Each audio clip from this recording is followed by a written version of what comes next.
The guy that walked into a non-trauma ER Okay. was stabbed in the neck. Oh. And he was like he was like walking himself in? Yeah, he's like walking himself in and then collapses to the ground and he's bleeding. And the doctor, without a glove.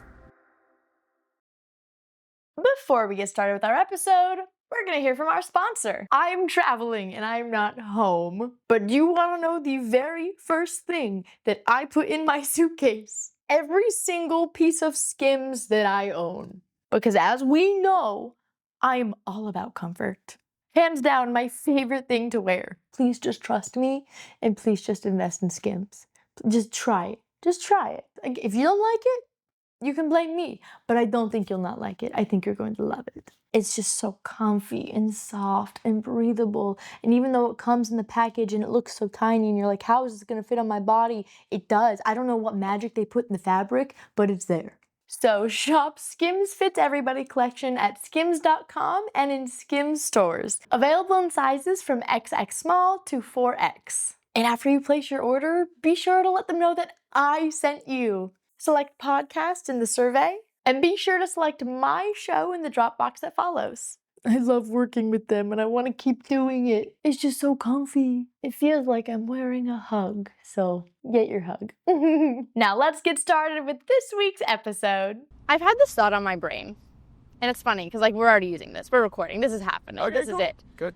There's only so many types of personalities that end up on social media. Yeah. And my favorite thing is meeting someone and being like, oh, this person is me just in another body. Yeah, the moment I met you, I was like, this, You showed up, you had all this stuff in your arms, and it was like seconds after I texted you, and I was like, hey, do you want a chai latte? And you were just like, hey, and I was like, woo! You're just like, let's go. Literally, I was like, oh, this is gonna be my friend. Yeah. This is gonna be my friend. It's interesting how, ADHD is thought of as a disability, right? No, that's our superpower. What do you mean? That's why we're fun at parties. What do you love mean? my ADHD. Yeah. I love my ADHD. I wouldn't be so creative if it wasn't for my ADHD. I know, and I know that it can hold a lot of people back, and I don't want to make other people feel less than, because I've been able to succeed academically despite my ADHD. Right. It's like a spectrum. Because it does, sure. it kind of hurts a little bit. It stings a little bit, I think, when people find out that I'm ADHD and I've never really been on meds and I've been able to get into med school and become a doctor and all that stuff. But there are so many benefits, I think, to my life of having ADHD. Yes. Absolutely. There's this joy that I have on a daily basis, and just this kind of scatterbrain, squirrel approach to living that I'm always running towards the shiny thing. Yeah. But that keeps me excited and engaged. Literally, I was just telling my friends the other day, because I went most of my life without ADHD medication. Oh, yeah. And I just within the last year or so got put on Adderall. Yeah. And at first when I took, I was like, oh my God, this is life changing. And in the last few weeks, I haven't really taken it. And I was like, do I really need it? Does it really change my life that much? And then I pretty much got nothing around my house or work-wise done. Yes. And then I took it one day and I got a bed frame primed and painted and the little polyurethane on it. And then I fixed my garden beds. And then I was like, wow, maybe I do need to take this during the work week. What do you think that it did personality-wise for you? Do you think... I think, okay, so for my ADHD, when I take Adderall, I don't think it really changes. I don't feel zombie. Nice. I feel like it makes me mellow, and the excitement is still there internally, but it's not as much externally. My face, relaxes. I have RBF when I'm not smiling, because I'm usually smiling all the time, and it can be, sometimes it's jarring to people when I'm just sitting there I can't even imagine your RBF, because you've been smiling since... Literally. And so when I'm on Adderall, my face is more relaxed. I just feel more mellow, and people will ask me, are you okay? Are you upset? And I'm like, no, I'm doing great. What do you mean? Funny. I think I've only used Adderall a couple times in my life, so I've maybe been on Adderall for a total of 24 to 48 hours overall. But I always felt like a computerized version of myself when I did. Okay. And so going all natural, I'd figured out how to make it work up until then. So I was like, let's just keep rolling with this. Let's just keep raw dogging it through life and see how it goes. Well, they had me on Concerta first, but that really messed with my anxiety. I didn't like that. I got ramped it up. Yeah, I didn't. I didn't it's like such a that stimulant. Exactly. But they didn't want to put me on Vyvanse because I've struggled with eating disorders throughout my life, and they're like, No, not that one. Like, Adderall's bad enough. We're not Vyvanse. You know what's interesting is that the treatment for ADHD, the common treatment for ADHD is a stimulant, right? Mm-hmm. I get so much work done in the mornings. Caffeine. And I love my coffee. So at the same time that I'm not medicated, I kind of am. I'm a little bit. I'm like the Diet Coke of ADHD meds. Because I will just, and the problem is though, is that like, I'll just drink a couple cups of coffee every day. But whenever I wake up, because I do night shifts and I do mornings and I do afternoons, and so my circadian rhythms are like super off. Yeah. Like when I sleep, and when I wake up, I wake up. And sometimes it's like 3 a.m. Yeah. And then that's when I get my coffee buzz going, and that's when I start like kicking ass. And that causes a problem because I'm like texting people like, hey, because I don't emails. Like, do emails stress you out? Yeah. Oh, I got like at least 6,000 unread emails. I'm so bad with emails. I'm so bad. Awesome with text messages. I can be so efficient with text messages. I'm bad with both. Something about emails is like the formality of it and stuff, and I'm just like, it like scares me for some reason. It does. I'm like, that's very formal, and I'm not in a place where I can be formal right now. Yeah. So I'll be like texting people like 3 and 4 a.m. like, this is how we're gonna get this shit done, you know? And they're like, J-Mac, what are you doing? So is J-Mac what your followers call you online? Like, do they call you Dr. Mack? Like, what do they call you? Well, so my dad's name is J-Mac. Okay. And my name's J-Mac. And my son's name, yes. Yeah, there are multiple J-Macs in this world, all of the same lineage. This. And it all came from my great-grandfather, whose nickname was Mack. Mm-hmm. Because it was like more of a common nickname at the time. It was like Mack meant like buddy or pal. It wasn't like Mac Daddy. You know? Yeah. And then he took a job in like the early 1900s at a factory, and there was a time punch. Oh. And the name Mack was already on there, so they used his first initial, which was J. And so his nickname J-Mac was born at that point. And then it got passed down through the generations, and now there's a J-Mac the third, my son, who's running around in the World Series. I like that so much. That's adorable. And so your followers just call you J-Mac? Yeah. Or Dr. Mac? Dr. J-Mac or Dr. J or Dr. Mac or whatever they want to call me. My actual like hospital name though, my last name is Slaughter. Oh. So I'm Dr. Slaughter. Oh.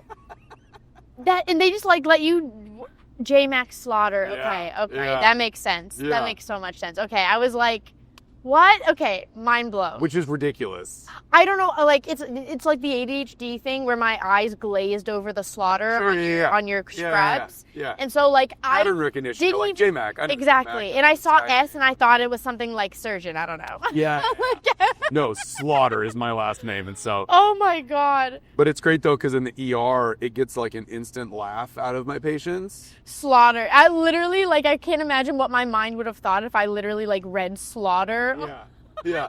And they keep hearing like pages overhead, Dr. Slaughter to room 1 stat and stuff like that. They're like, wait, who's working? I don't know about this. I don't know. So how did you decide ER doctor? Like, this is the path for me. Doctor, ER specifically, because that can be intense. So we were talking earlier, I used to be in the TV and film world. And after I did a TV show and a movie, I actually got paid by Warner Brothers, which was a network at the time. It's not a network anymore, to not work for other networks. This is back when Hollywood just like had FU money. Like I don't know if they do those anymore. Yeah, but it was crazy. Yeah, it was called an exclusivity contract. So I got paid like 6 figures to like not work, which like I love that. All my other friends, I would love that. I know.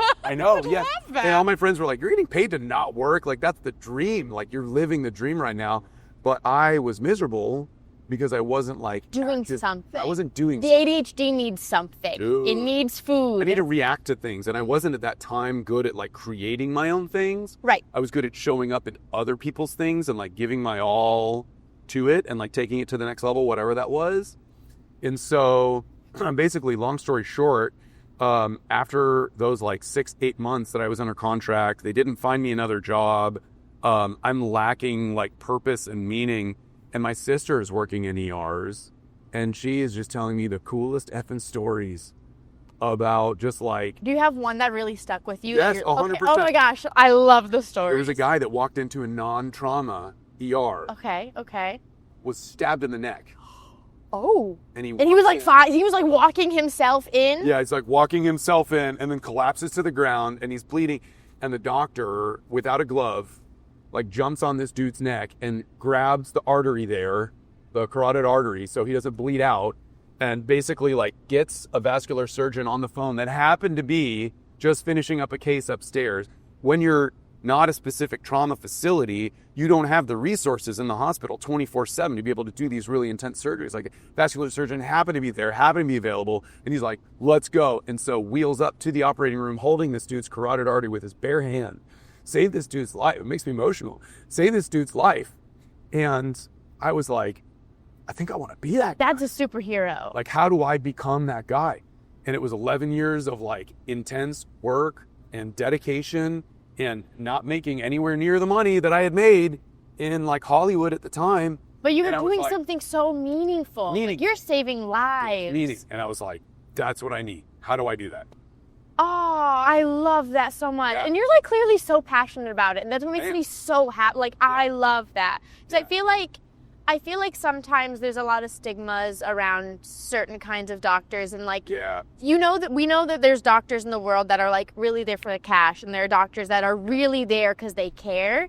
And like, you are just so very clearly a doctor that just genuinely cares. Like, who gives up Hollywood to go save lives? That is amazing. I love that. I'm glad it worked out, because at first I didn't know if I was going to be able to become a doctor. No, I love it. So like, what is your favorite part about your job?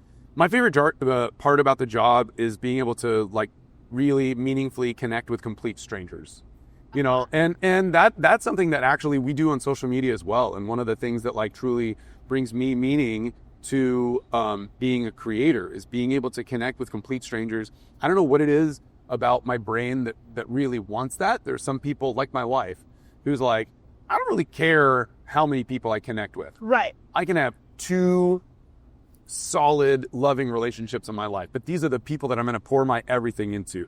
And I don't necessarily think that's a good or a bad thing that I don't really have that. I want to love extremely deeply with as many people as I possibly can, and I want to give extremely like broadly and deeply in as many ways that I can. But I get to do that in the ER. I get to meet a complete stranger, and not always, but there are many times that their lives are in my hands. And that's like a very special, meaningful thing to me.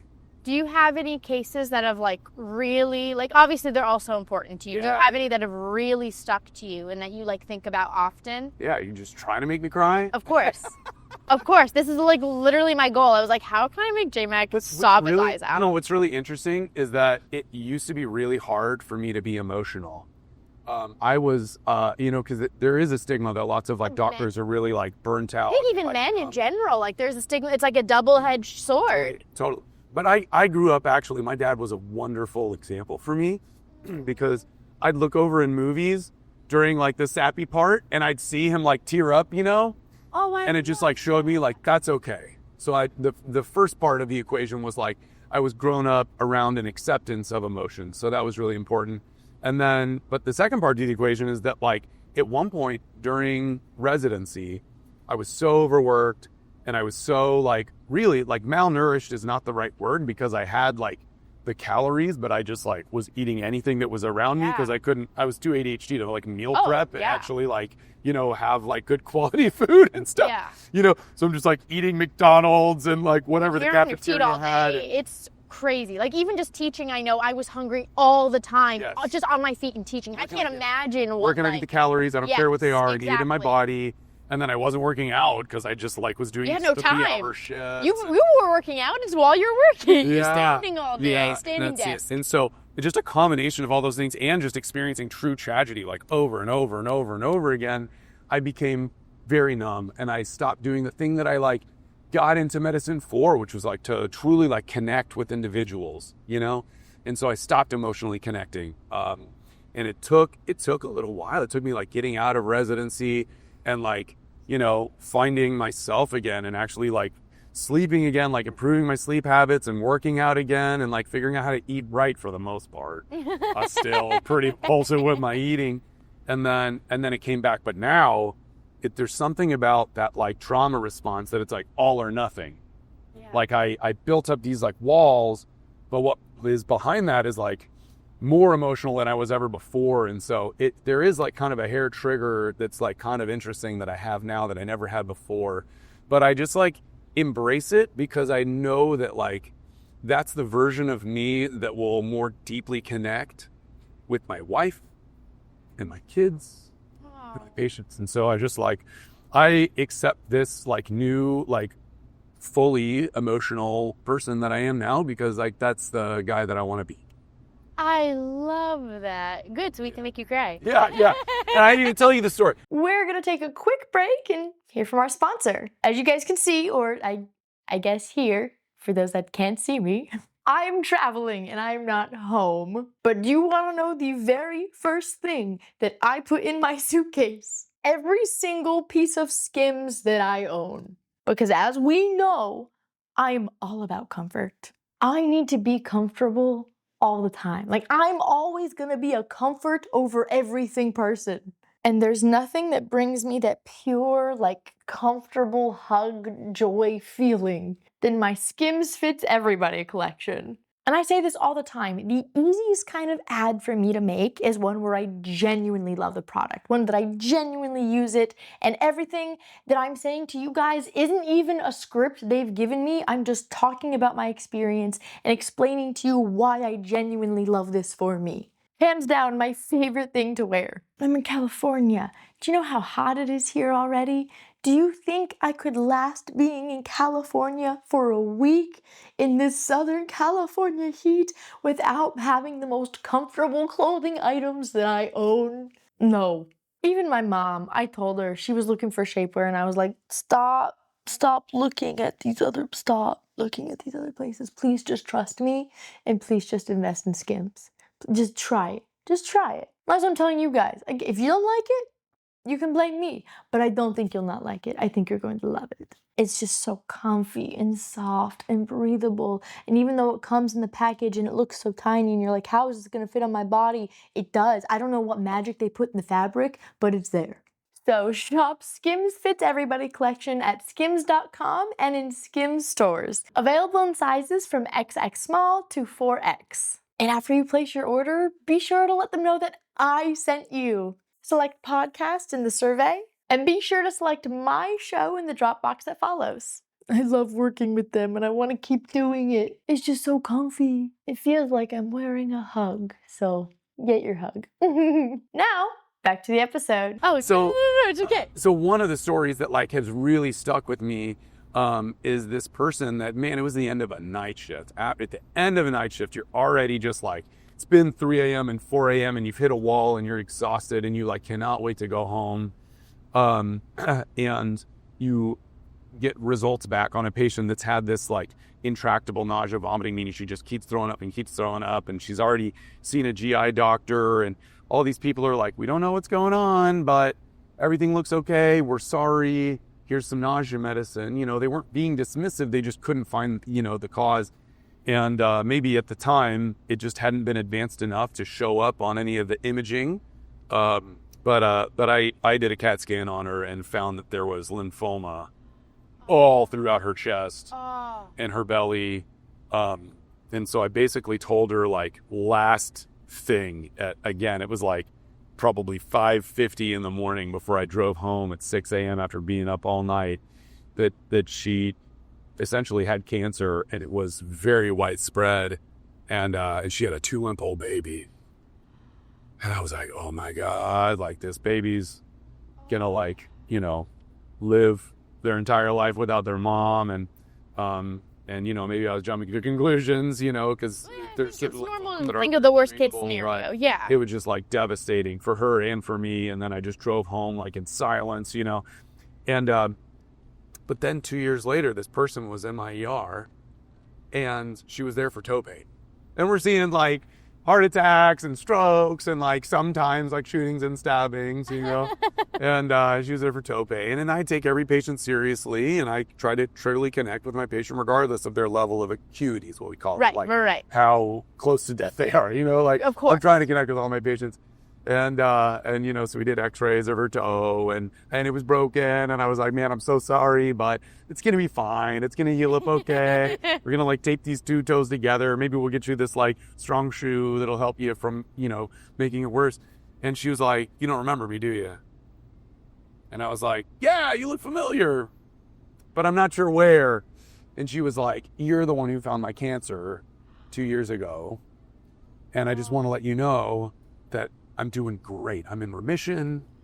My daughter and I are like, actually, no, just like, I'm gonna start crying. this is like the most joyful toe pain encounter I've ever had in my entire life. It made me so happy. And we hugged. And it was like, so glad that you broke your toe today, ma'am. You know? I'm so happy you broke your toe. I'm so happy you busted your toe. Oh my God, that's beautiful. Yeah, it was wonderful. Yeah, it was a wonderful moment. And we don't usually get that follow-up, you know? We don't usually hear the happy stories. We diagnose the terrible cancers and we tell people that they have these like life-altering and life-threatening illnesses, and we like never truly see the end result of it, good or bad, you know? And so every now and then we get that feedback as ER doctors, and it's like, oh, it just fills your heart. Oh, I love that. Yeah. I know you're crying a little bit, so I have a little bit of a humorous story to kind of kick it back. Yeah, please do. Please do. Even though I will come back and make you cry again, and I'll just give you another fun. No, you won't.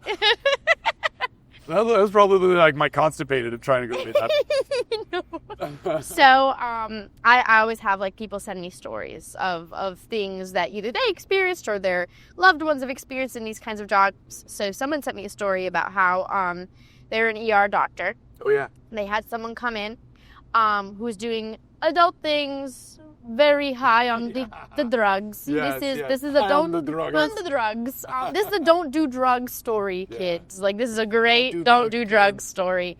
Like, high out of his mind, so hopped up on whatever it was that started tearing into his skin, like his male parts. Oh. Mm-hmm. Mm-hmm. What started tearing into his stuff? He started digging. He got paranoid and like, I don't know. He just started like into his like scrotum. Mm-hmm. Mm-hmm.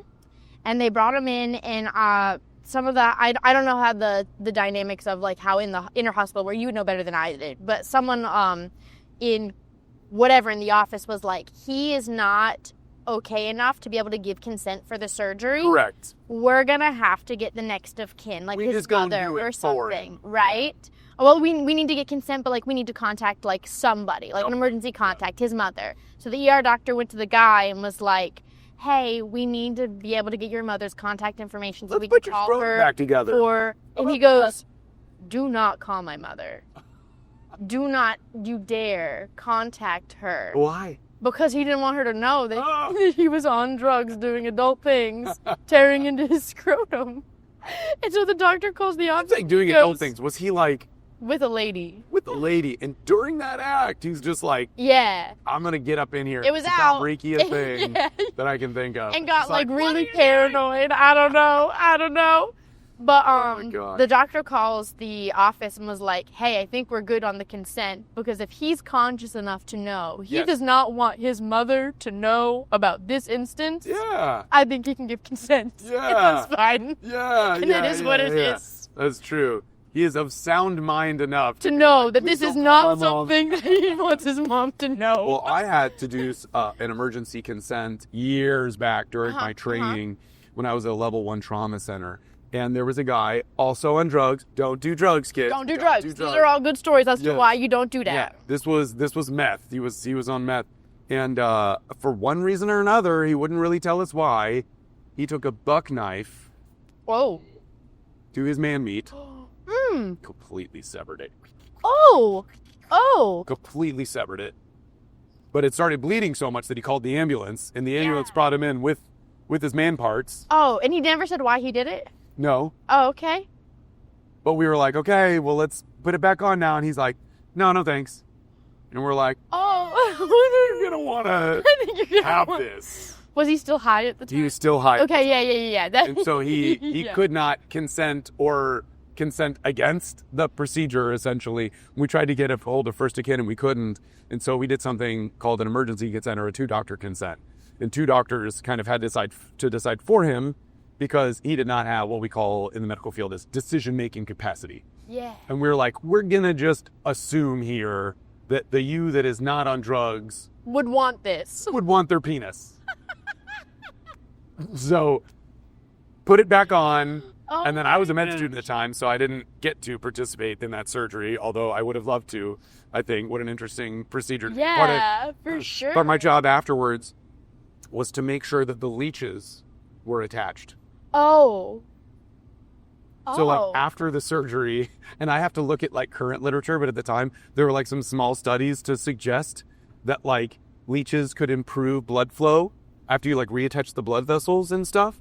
And so there were leeches attached to the end portion of his penis to increase blood flow, you know, theoretically, and potentially like save this dude's penis. So my job as the med student was to go around and be like, Yep, they're still yep, they're there. Good job, guys. Hey, you guys still, yep, okay, bye. And this guy afterwards, I'd be like, so like, are you glad now that we like We picked did back this? up? Yeah. Yeah, and he still like had this what we call a flat affect. You just would kind of like stare at me, and I'd be like, okay, good talk. All right, moving on. Oh, no. Yeah, Oh, that's horrifying. it is horrifying. Because I'm sure that's like also a really hard situation of like, was this like a high accident, or was this like a body dysphoria, like like obviously irresponsible, Yes. but like so it's like, what's the right answer? Exactly. Did you ever figure out like? No, not in his case. Oh. But he didn't do it again.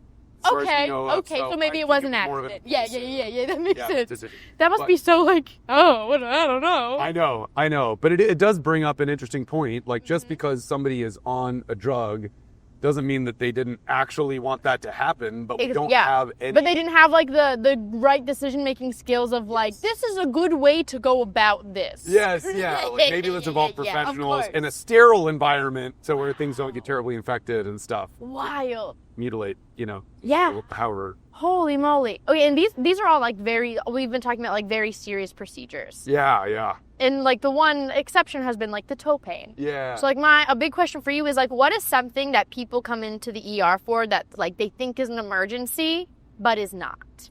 Like, what is something that people will typically like really work themselves up about? And this is more of like, not to make fun of people getting scared. No. It's more of like An educational thing.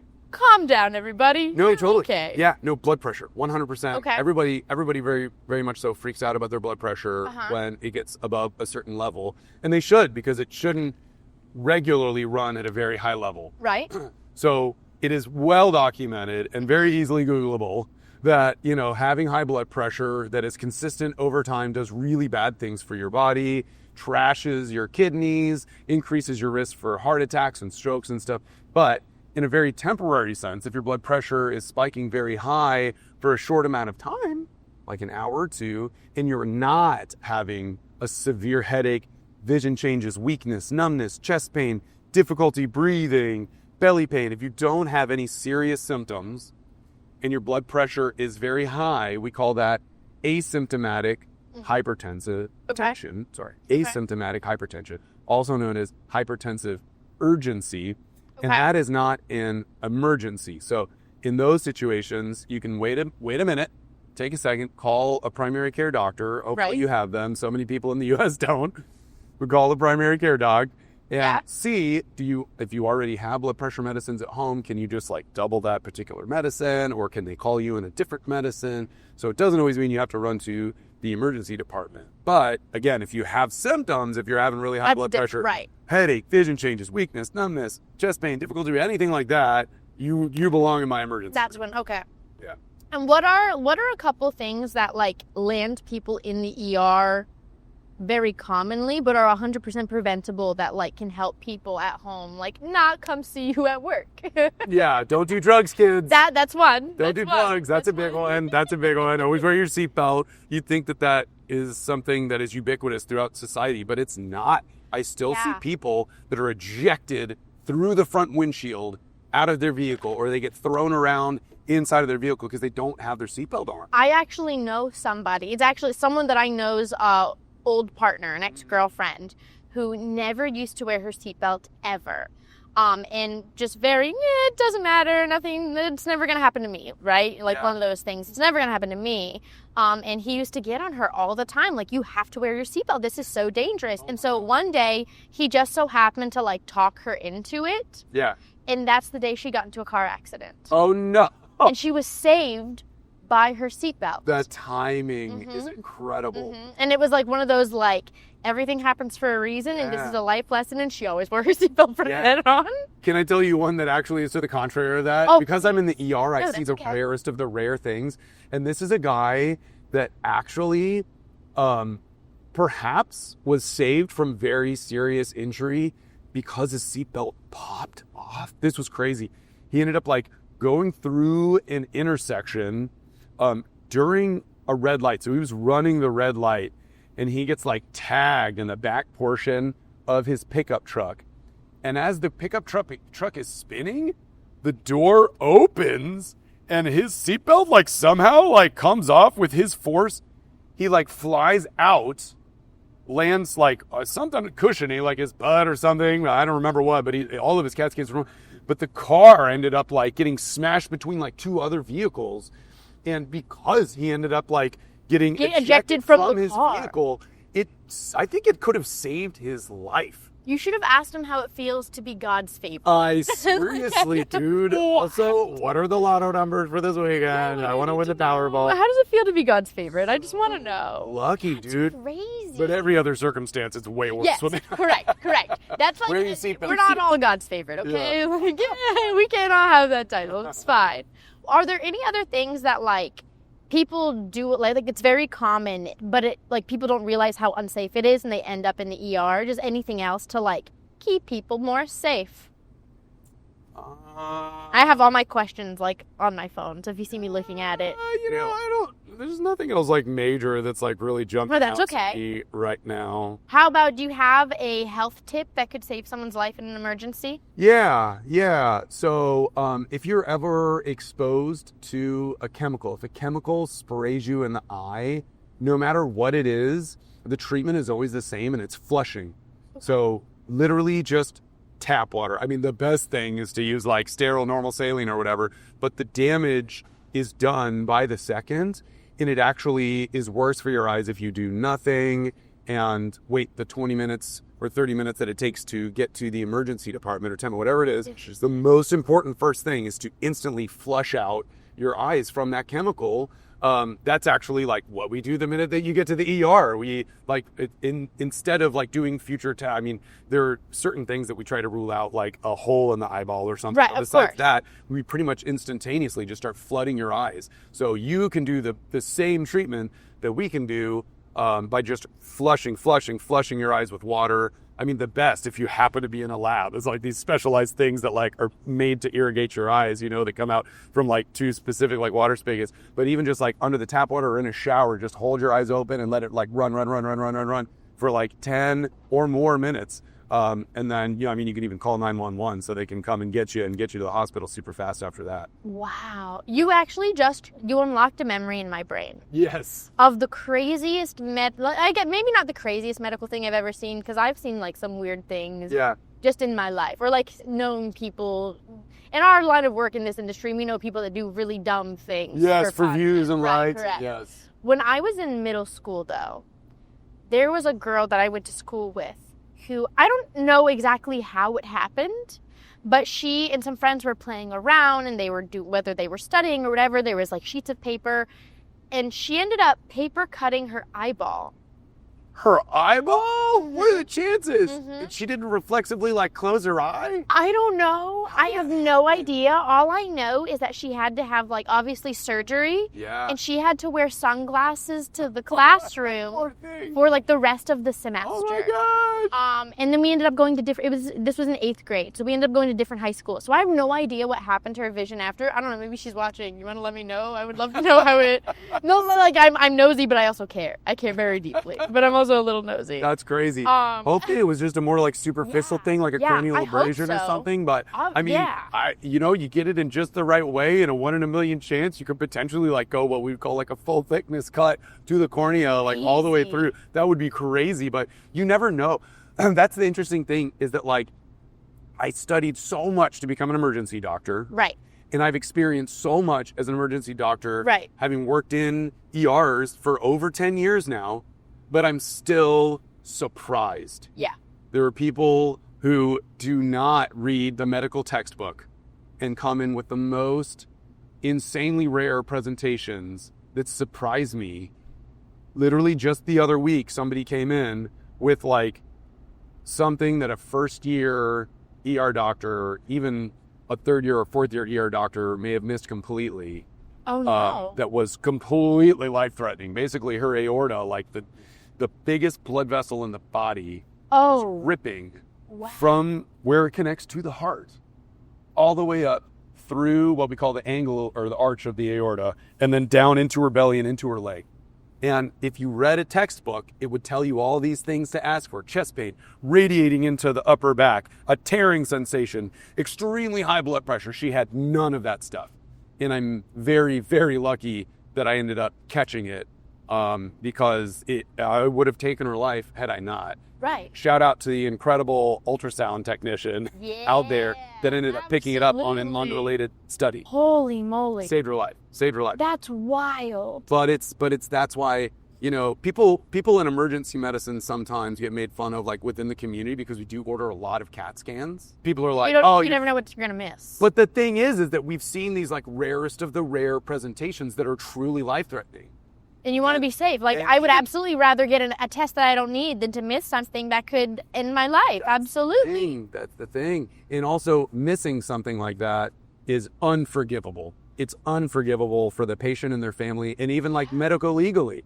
You know, like, people that would want to, like, sue doctors would be like, you missed this life-threatening diagnosis, so here's the lawsuit. Well, I feel like even, like, that's where a stigma could come of, oh, well, they just order all these tests to, like, make you spend money. No, Exactly. but, like, Trying one to could run up be the bill missed. or something like that. Right, and I think that's a misconception that people have from doctors in general. Yeah. Can you think of any other misconceptions that people, society, whatever, might have, whether it be about doctors or ER doctors specifically? I mean, one of the really big ones is that a lot of people who are anti-vaccine, and there's a lot of people who are, like, very gray area now, who are like, no, like, I'm pro, like, MMR vaccine, but I'm, like, concerned about these other ones. I'm all about healthy debate. I'm all about healthy discussion. I do not think that we should shut down either one view or the other, but there is a false narrative out there that doctors are getting paid to administer vaccines to patients, because it's actually the opposite. Like, we make less money by these vaccines protecting patients. Yeah. They end up coming to their pediatricians less. Yeah, getting they're less sick. Hospitalized less and showing up to the emergency department less. And so it is quite the opposite, you know? No, that makes so much sense. So there's so much to talk about in the world of vaccines. And, like, I get it. I get the hesitancy out there, and I get the concerns, and what, you know, could be red flags to certain people. I get all that stuff. But one thing that should not be in the back of people's minds when thinking about this is that doctors are being motivated by money to push vaccines, because it's the opposite. Yeah. If we were motivated by money in the vaccine stance, we would administer less vaccines. Absolutely. We have the opposite of conflict. Oh, I think that's so important. Can you think of any other misconceptions that people might typically have or that you see often? Yeah. I think people do have the misconception that doctors are like pill pushers, essentially. I think, and there are people out there who can be maybe like a little too liberal with prescribing, but at the end of the day, we want the vast majority of doctors that I know and that I discuss with in my personal life want to be able to solve things without giving medicines. But there are so many barriers in the way. For instance, like, there's narrative, you know, that, like, doctors should have way much more education in nutrition. And they should. Absolutely, doctors should have more education in nutrition. But at the same time, I think it's focusing your time, energy, and anger into the wrong place. If you're like, you need doctors to spend the very little time that we have with patients during each patient encounter and go into a very in-depth discussion about their daily nutrition.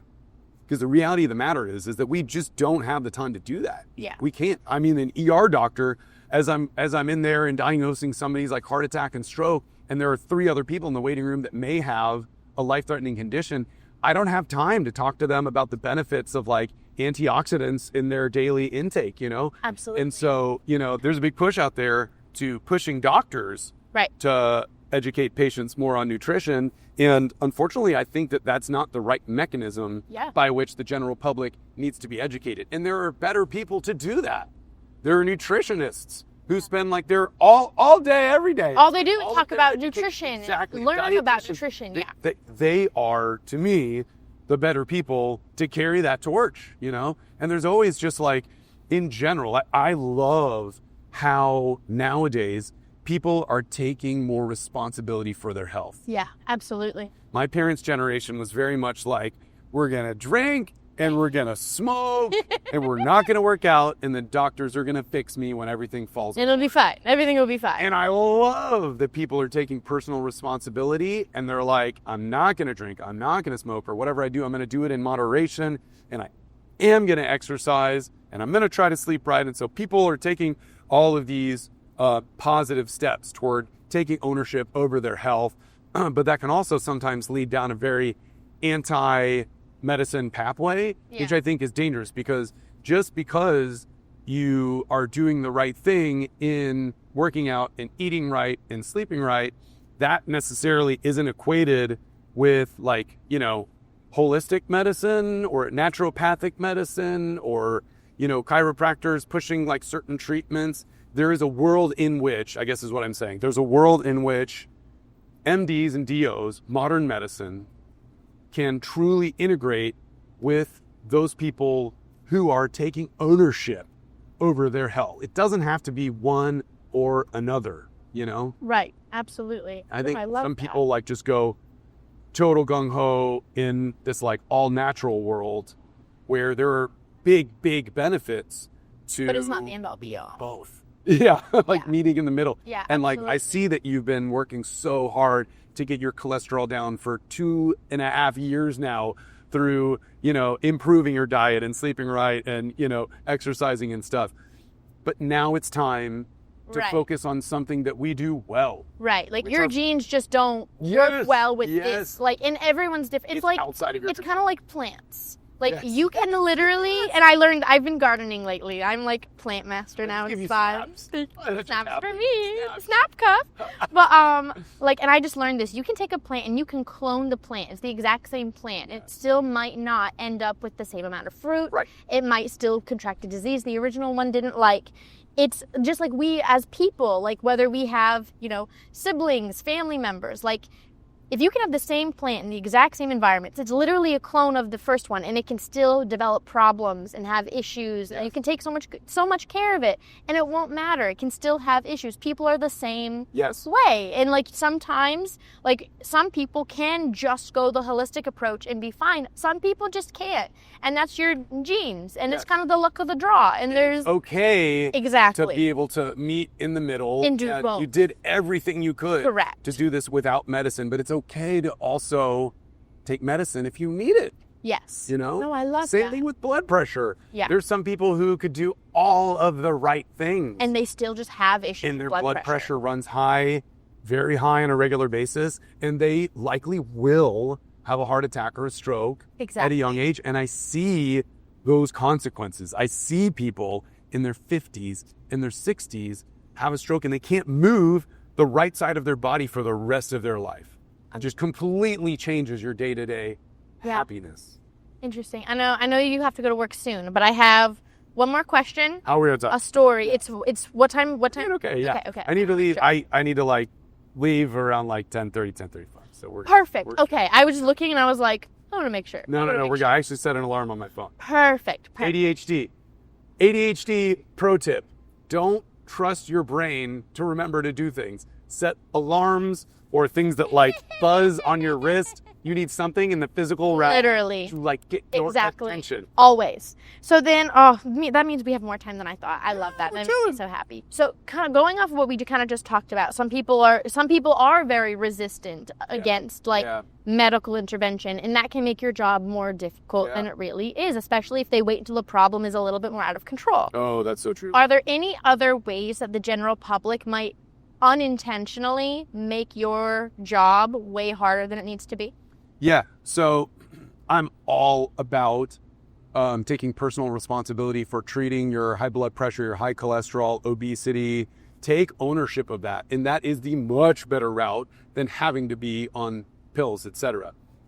Cancer, different situation. Yeah. Do not try to fight cancer Holistically. food. There is what we call like complementary medicine, where yes, you can go down that route of eating certain, cancer fighting foods that maybe have not shown to have a significant effect on the long-term outcomes of the cancer once it's in your body, but they've showed like in a lab that it might have this or that effect. Great, do all that, but don't be afraid to simultaneously get treated the way that we've seen 30,000 people with this cancer, 100,000 people with this cancer, 500,000 people with this cancer have better outcomes. Exactly. So simultaneously do what's right for your body outside of the hospital and inside the hospital. Again, it doesn't have to be an or situation. It can be an and situation. I love that. And I have... The most famous example is Steve Jobs. Okay. Steve Jobs had a certain type of pancreatic cancer that potentially was survivable with modern medical treatment, surgery. And instead, he spent, I don't even remember how long, fighting it with diet alone. And by the time he finally decided, okay, we're going to have surgery, we're going to, allow modern medicine to treat this cancer, it was too late. It was too late. Oh, so that's devastating. He is, a prime example of you don't have to do one or the other. You can do both. Wow. I didn't even know that. Yeah. Holy moly. That's wild. Mm-hmm. Interesting. Can you, if not, that's okay. Can you think of any other ways that like the general public might unintentionally make your job more difficult than it needs to be? Well, I think, or anything that you wish they knew before coming to an ER? Yeah, I just, there are times when, this doesn't happen a lot, but I just got chewed out yesterday. I'm working my tail off, and I woke up at 4 a.m. to show up to the ER and work hard for my patients. And I truly do care about my patients. I truly want what's best for them. And somebody, essentially, they had a rash that was a non-life-threatening rash, and they were very, very upset at me that I could not give them a treatment that would fix this rash. And I, explained to them that there are doctors who study for 4+ years after they're done with medical school to be able to diagnose and treat complex rashes. And that's not what I studied. I studied emergency medicine. And so just having an awareness that the ER is a place where we can get a lot of important stuff done. And we can take you or your loved one that is on the verge of death or maybe already dead and potentially save you from dying or bring you back from the dark side, right? Or the light side, depending on your beliefs. But we can't do everything. We can't do everything in the ER. And even if we know certain ways that you can test and treat things, we may not have access to that in the emergency department. So just having an awareness that even though we have a lot of stuff we can do, we are limited in the emergency department. I think that's an important perspective to have when you walk through those ER doors. I love that. I think that's so important because I think that so many people put doctors on this pedestal of they're a doctor, they must know everything. Specific doctors are going to specialize in specific things. It's like when people assume because I was a teacher, I have to know everything and be knowledgeable in everything. And I was like, I taught about ancient civilizations. Yes. What do you mean, how dare I not know what tree frogs eat? Yes. I don't why would I know that? I don't teach that. Yeah, exactly. That's exactly how it is in medicine. Everybody kind of has their lanes. And emergency medicine is very broad. And internal medicine and primary care are very broad. And we do have access to a lot of knowledge and a lot of conditions that we can diagnose and treat. But ultimately, there is a certain depth in the individual fields of study within medicine that each doctor may have. And rare rashes is not a depth that I have working in the ER. And it's painful though, because that can be, I understand being frustrated as a patient, right? But also to kind of attack somebody who is just doing their best and trying to help you. 4 a.m., I got beaten down yesterday in the emergency room. It was a really long, hard shift. And then for that to be one of the last things that I did at work, it's demoralizing. Chewed out for, it was very, we call that's in medicine and on the front lines, we call that moral injury. When you're making these sacrifices, you're working hard for other people. And then in one way, shape or form, you feel like you're getting spit on by the public, it's just like, God, it like hurts so much more. Someone did send me a story that was like, had a similar kind of situation of like, it's not like the end of the world, but it's just kind of like, really, my guy? Like, so someone sent me a story, ER doctor, had a kid come in. And I don't know if this is this case with all ERs. I luckily have not been to many, but their ER is like very open concept, and there's just like a bunch of beds. Yeah. And so they had a kid come in and had something stuck in his ear, Oh, yeah, lodged yeah. in his ear. And Those are incredibly satisfying to pull out, by the way. the cockroaches. Yes! I didn't know it was going to be a cockroach, but yes. And this ER doctor was like, first of all, I learned that you don't pull out the legs because the legs just come up. Yeah. You got to get around the body. Yeah. But because it was a child, the ear canal was smaller. And so he's like, hey, I'm just letting you know, like, I'm going to have to go a little deeper to get around the body. It's going to hurt a little bit more. Mhm. But because it was a child, he said, I'll tell you what. Technically, it was someone's birthday today, and there's a big cake in the break room. And if you're good and we get through this, I'll snag you a little piece. Nice. There you Not go. a problem. There you go. And so they do it. The kid does great. Obviously, he's like scared and is crying because it hurts, but so brave, does a wonderful job. All right. Doctor goes, gets the kid a piece of cake, goes and checks on the next patient. Apparently, someone in a bed nearby, a full-grown adult, heard this conversation, found his way to the break room, and just took the rest of the cake. Oh, no. The poor kid didn't get the cake. No, the kid got the cake. The rest of the doctors didn't. Oh. The doctors did not get the cake that they Oh. brought for someone's birthday. That's sad. Some patient just like found their way over and took it, ate all that was left of it, and they only realized because he still had frosting in his. Oh. That's kind of hilarious. He's like, oh, I was just, walking around trying to get the blood flowing while I was waiting for a doctor, and That's like, sad for the staff, but that's yeah, it's kind of it's funny, like, though. it's Like, is it the end of the world? No, but it's like the moral injury of like, really, my God, like, yeah. what? Oh. It just stinks. Just sometimes people just I think we should start a GoFundMe, and we should buy get those the medical cake. workers. Correct. Agree. Like, and it's not even Everybody that give big of a 5 cents, and we'll buy them a new cake. Right. It's like it's not even that big of a deal, but it's like seriously, Yeah, really. yeah. But I have a list Okay. of like very common medical assumptions Yes. that like it's like old wives' tales. You know what I mean? Yeah. And I want to know if these are facts or just Fact or nonsense. fiction. Yeah, fact or fiction. Like absolute nonsense or like, yeah, that's helpful.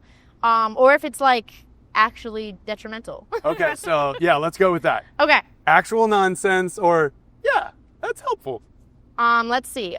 Tilting your head back when you get a nosebleed. Yeah, that's helpful. But I will say though, make sure to compress as well. So you compress like right at the base. You can feel where the bones are in your nose, and compress pretty hard. And you can tilt your head back a little bit, and that can absolutely stop a nosebleed. But here's the problem. You can get lulled into a sense of like, false security, thinking that the nosebleed stopped, but the blood can still be running and running and running in the back of your throat. Okay. So you want to make sure that it actually stopped and that it's not actually still bleeding in the back of your throat. And you can do that by seeing a physician, Okay. or maybe even just like having a family member shine a big light back there and having them stick out their tongue and say, ah, and if there's a lot of blood back there, it's still bleeding. You That got to makes go sense. get help. That makes sense. Butter on a burn. Oh my God. I've never heard that. I didn't either, But but I can't- apparently it's a thing. I cannot imagine that that's good. So here's the thing, is that when you have a burn, you're destroying one of your body's barriers to infection. Our epidermis, the outer layer of our skin, and the dermis itself, the layer that's right under that, serve as like a physical shield Yes. from infection entering the body and making these like deeper infections. I learned that's the issue with burn victims. Yes. That's why burn victims, because for a while I didn't understand.